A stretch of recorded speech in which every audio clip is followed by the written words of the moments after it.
Okay, we're going to have to still stave off the scent of red wine for another couple of hours and move on to our third paper, which is by Maarten Vermeir, who's based at the Katholieke Universiteit Leuven. He studied history and Latin at the Vrije Universiteit Brussels and is the author of an article for the Moriano issue of 2012, Romancia Decoding the Main Characters of Utopia, and of an article for Erasmus Studies in 2014, Erasmus and the Joyous Entry, which includes the first translation of the Latin text. Now, his paper today is entitled Ioannes Salvagius, Chancelier Jean Salvagius, benefactor of Erasmus's and More's bonae litterae.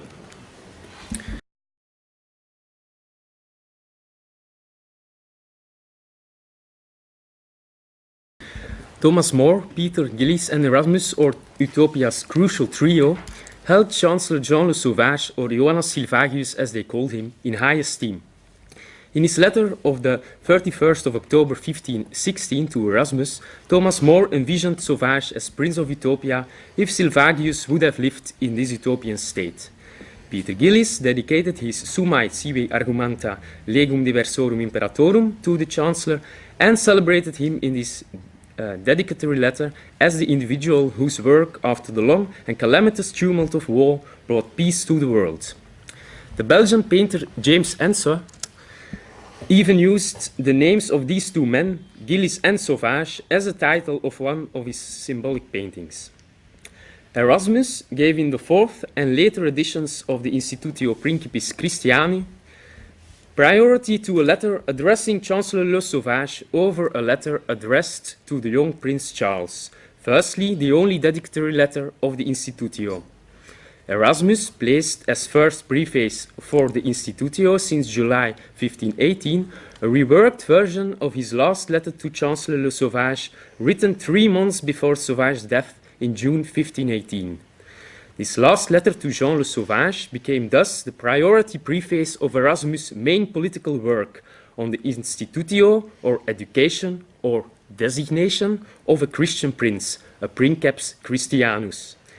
A greater political literary honor for a politician, dead and thus no longer able to arrange services as payment for a literary honor, cannot be imagined. Jean Le Sauvage is even explicitly present in one of the prefatory letters of Utopia. In the preface written by Jean Desmarais or Ioannes Paludanus to Peter Gillis. In this letter, Paludanus named Sauvage not only Chancellor of Burgundy, but also the one and only Mecenas or patron of every noble pursuit who summons us. Unfortunately, no edited book or article on the life and activities of this man can be found. Only in biographical dictionaries and broader historical studies can we find descriptions of Jean Le Sauvage. James Tracy and Sylvana Seidel-Menke wrote the most rich descriptions of these kinds. So, with this paper, I intend to fill this historical gap and cast away for once and for all the darkening condemnatio memoriae of which Le Sauvage became post-mortem a victim.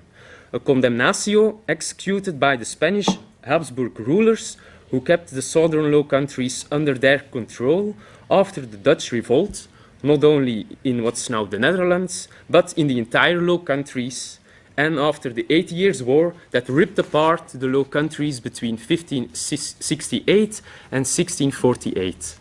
The effectiveness of Sauvage's condemnatio memoriae by the Spanish rulers is demonstrated most clearly by the rare historiography about Jean Le Sauvage in the past 400 years. The Spanish destroyed his tomb in the Cathedral of Brussels and destroyed the Sauvage Chapel where his tomb was standing. To make place for a new chapel in 1649, realizing the assumed last wishes of Infante Isabella, daughter of Philip II of Spain and a Habsburg ruler of the southern Low Countries. The castle of Jean Le Sauvage in Sterrebeek, a village close to Brussels and one of the lordships Sauvage acquired, was destroyed shortly after the conclusion of the 80 Years' War, although it was clear peacetime. A neighboring 16th century castle in this village of castles can still be visited nowadays. Neither a portrait of Jean le Sauvage can be found, even though he was at his time one of the most powerful men in the Burgundian Low Countries, named even princeps by the Christian humanists who had a strong network of supporting painters. We can only start forming an image of Jean le Sauvage studying two miniatures depicting him and his wife, Jacqueline de Boulogne, in a book of hours that belonged to them.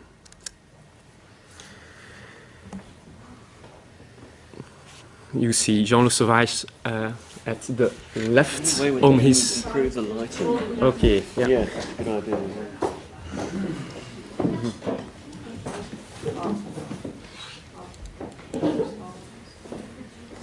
Perhaps if we draw those curtains in. Push it there. We'll let probably look what we'll do then. Just push it. Oh, I see, yes. Okay, do you want to use that as a... Yeah, as a point. Yeah, just to help a little bit. And I push here. But perhaps if we close those curtains, that'll be great. Where do I have to push the professor? I think it's this one here. Okay, yeah. Yeah. You can Yeah, see that helps a bit. here Chancellor Le Sauvage at his knees. At the left side, at the right side, you can see his wife Jacqueline de Boulogne. And also very important for the rest of the paper, here you see his coat of arms. Yeah. Okay.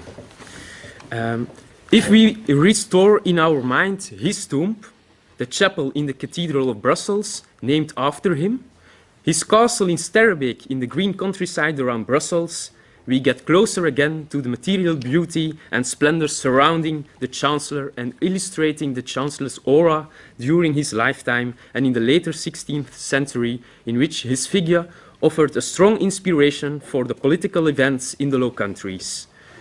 This material splendor was fitting the high political positions Jean le Sauvage filled during his lifetime, the most powerful ones even in the last years of his life. The text on his tombstone survived its destruction, and in this text Jean le Sauvage is celebrated as President of Flanders, Chancellor of Brabant, Chancellor of Burgundy and Spain, and also as Knight of the Order of the Golden Fleece. Sauvage became a Knight of this order in 1503, and his coat of arms showed 3 silver unicorn heads on a field of Asia. While the top pieces of the Cloisters Museum in New York, that's the second image in the small, Jean le Sauvage and his wife at the right side. While the top pieces of the Cloisters Museum in New York include a series of tapestries about the hunt for and capture of a magical unicorn made in the Low Countries between 1495 and 1505. These contemporary pieces demonstrate the great prestige and importance of this symbolic animal with also strong Christian connotations. Also, La Dame à la Licorne, the series of 6 tapestries amongst the top pieces of Musée de Cluny in Paris, were made around the end of the 15th century in the southern Low Countries. The Duchy of Brabant was not only the political key region of the Low Countries, also the most specialized tapestry workshops could be found in Brussels, one of the 4 capitals of this duchy. With the secret of the unicorn plays also a key role in the series of another Belgian monument. However, the immaterial beauty of Jean le Sauvage's character and actions are even more dazzling. Archival documents still allow us to know that Sauvage was born in Lille in 1455 as a son of a civil servant's family. He obtained a license in law at the University of Leuven in 1478, made an exceptional career as a public servant, rose continuously into power in the Burgundian Low Countries, and cooperated closely with Guillaume de Croix, Lord of Chièvres. From 1480, he became a financial clerk. In 1490, he entered the Council of Flanders as a councillor. In 1492, he became the Councillor Master of the Requests, and between 1497 and 1508, he was President of the Council of Flanders until he changed this presidency for the presidency of the Privy Council in 1508. In this position, he presided until 1511 the group of politically intimate advisors of the ruler of the Burgundian Netherlands. Jean le Sauvage combined from 1509 till 1511 this high function in the Privy Council with the position of Chancellor of Brabant, a position he filled from 1509 until 1514, a year before he became Chancellor of Burgundy. He was the first Belgian to wear this title and at the same time the last politician to do so. He would die as the Chancellor of Burgundy, a position he combined from 1516 till his death in June 1518 with the title of Chancellor of Castile. During the tutelage of Prince Charles, after the death of his father Philip the Fair in 1506, Philip's sister Margaret of Austria governed the Burgundian Low Countries. She opposed the series of splendid offices collected by Jean le Sauvage, and by emancipating Prince Charles in 1515 as ruler of the Burgundian Low Countries at the age of only 15, Margaret of Austria was passed as governess of the Burgundian Netherlands by Guillaume de Croix and Jean le Sauvage, becoming Chancellor of Burgundy in the very same year. They arranged a payment by the estates of Brabant to Emperor Maximilian I to realize this earlier accession. After Prince Charles' accession to the throne, Sauvage and de Croix were in fact pulling the strings of power, using Charles as a necessary but still very young puppet. Now freed from Margaret of Austria's entitled involvement in the politics of the Burgundian Netherlands. She was tricked by these two actual princes, although she was a master of courtly tricks herself, an art she transferred to Anne Boleyn, who lived and learned as a maid of honor of Margaret of Austria at Margaret's court in Mechelen from spring 1513 till fall 1514.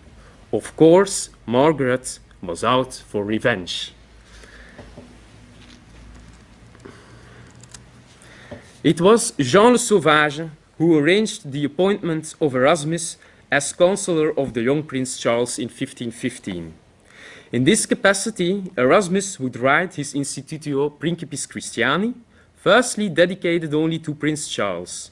Sauvage tried to arrange a regular stipend for Erasmus in this capacity. However, the effectuation of this welcome payment was troubled sometimes. When Sauvage was making preparations for upcoming peace negotiations that would result in the Treaty of Cambrai of 1517 between the King of France, the Holy Roman Emperor, and the ruler of the Burgundian Low Countries, he invited Erasmus to write his Querela Pacis. Erasmus arranged even a third edition of his Institutio, the first one in France, in the same month when these peace talks and following treaty in the French city of Cambrai were being planned, March 1517. Also, this we know for sure. Jean le Sauvage knew great success in concluding smart trade and peace treaties with and amongst neighboring countries of the Low Countries, bilateral treaties with England, the Intercursus Malus of 1506, and the renewed treaty in 1516, treaty with France, Treaty of Noyon, also in 1516, and a hosted Treaty of Brussels in 1516 between the King of France and the Holy Roman Emperor. And of course, as pièce de résistance, the Treaty of Cambrai in 1517. Another large surviving source, Erasmus' correspondence, allows us to know that Sauvage followed with great interest the literary endeavors and achievements of the Christian humanists. With a certain pride, Erasmus wrote to More, March 1517, that Chancellor Sauvage had the dialogue of Julius and Petrus in his hands and took delight in it.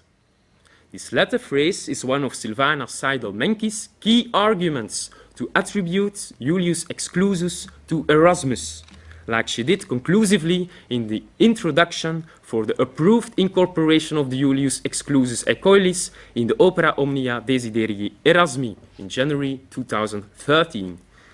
In this excellent introduction, she even states that Sauvage became an important link in the diffusion of the Julius Exclusus, because the codex that Erasmus sent to Brussels was one of the potential matrices that gave origin to a wider manuscript circulation and later to the first printed edition of the dialogue. She wrote that Jean le Sauvage was a more powerful and more accessible patron for Erasmus than ever before. And I would like to state that Sauvage was the most powerful politician in Europe who shared in theory and in practice the same Christian humanistic ideals Erasmus and Thomas More tried to spread and realize. In that perspective, Jean le Sauvage was for Erasmus and Thomas More what Cesare Borgia was for Machiavelli, a living image of that idea about the ideal prince. It is well known that Sauvage instigated Erasmus to write his Institutio Principis Christiani and Querela Pacis. Less well known is what Salvagius did for Utopia.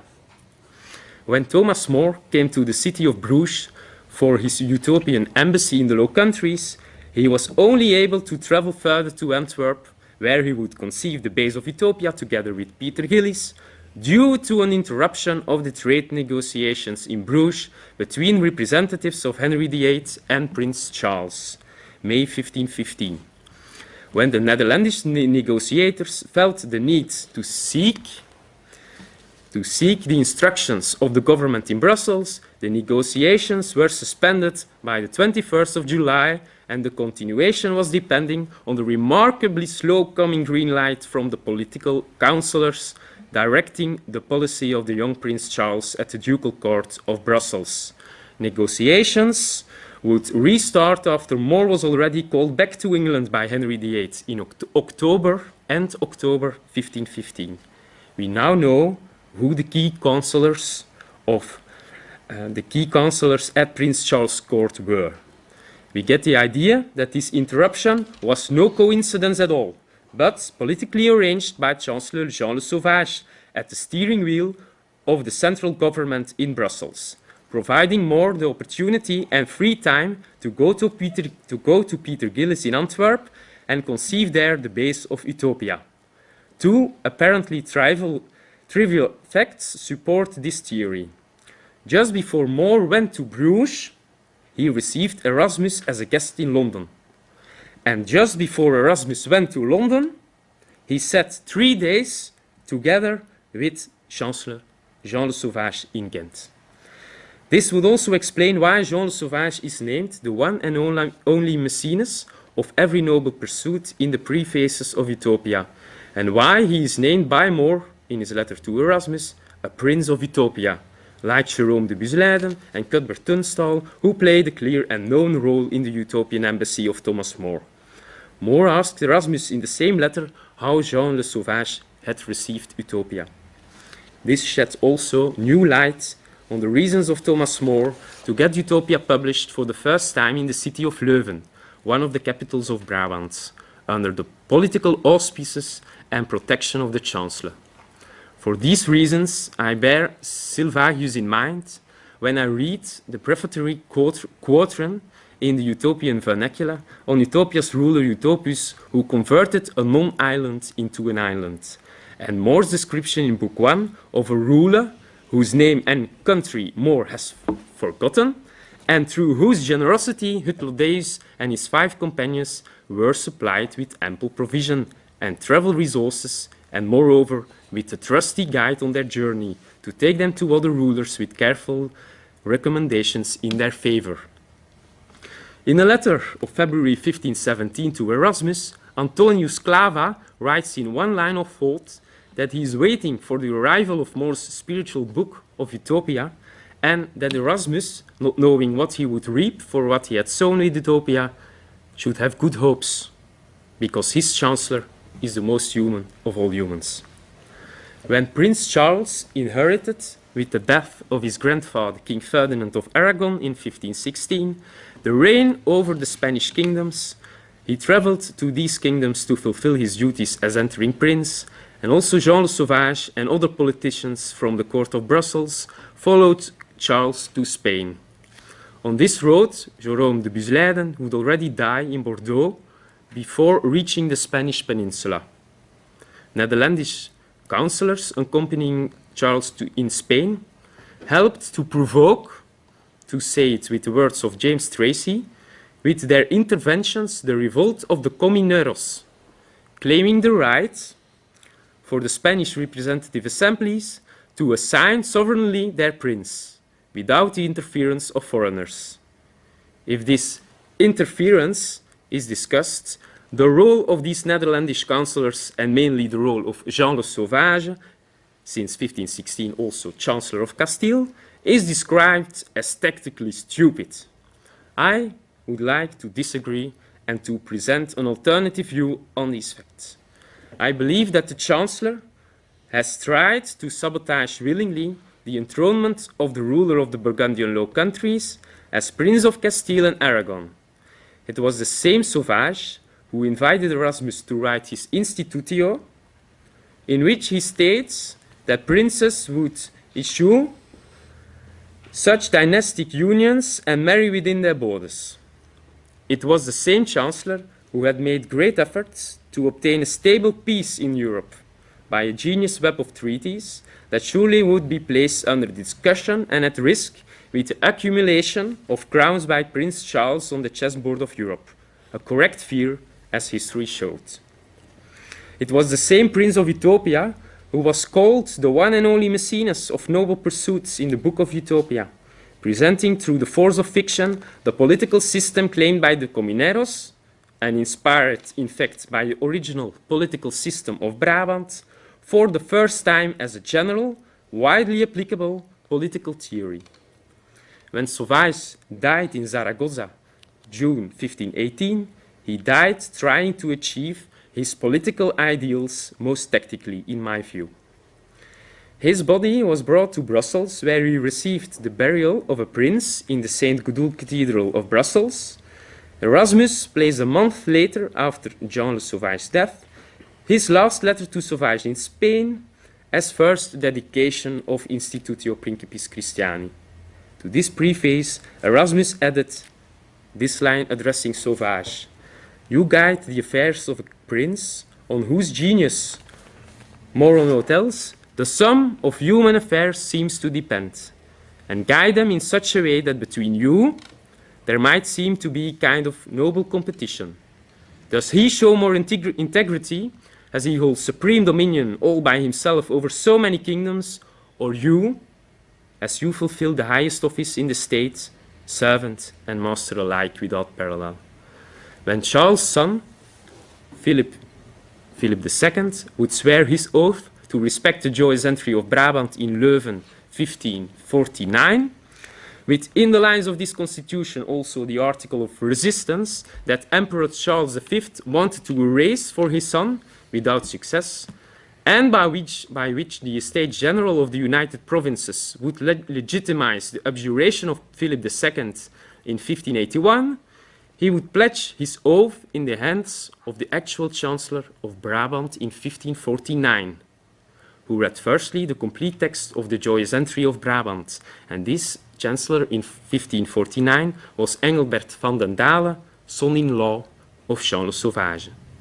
With or without a suspicious death in Spain, already in 1518 there were rumors about poisoning. With or without a cruel condemnatio memoriae, Sauvage's heritage lives on. I thank you for your attention.